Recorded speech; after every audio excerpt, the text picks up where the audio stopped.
अस्सलाम वालेकुम। इन 1965 इंडियाना की रियासत अपनी तारीख के सबसे ज़्यादा परेशान कुन जराइम से लर्ज़ उठी थी। ये अब भी यकीन करना मुश्किल है कि ये हकीकी था। पुलिस जब घर में दाखिल होती है तो इसे 16 साला सेल्विया की लाश मिलती है।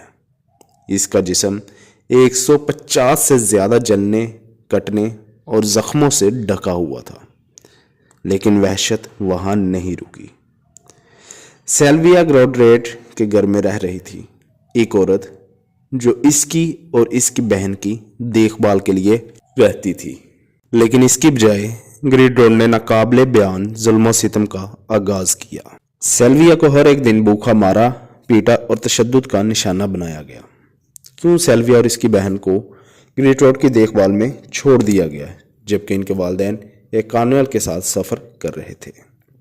लेकिन ये सिर्फ ग्रेटरोड ही नहीं थी जिसने इसे अज़ाब पहुंचाया।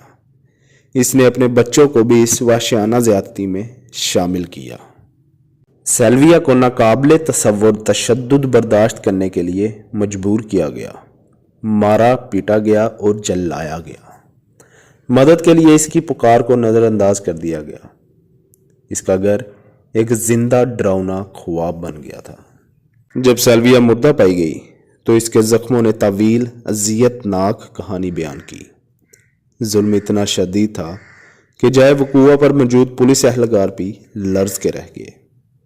अगर आप इसके बारे में डिटेल से कोई कहानी पढ़ना चाहते हैं तो वो आपको यूट्यूब पे मिल जाएगी, सेल्विया लिकन्स केस के नाम से। शुक्रिया।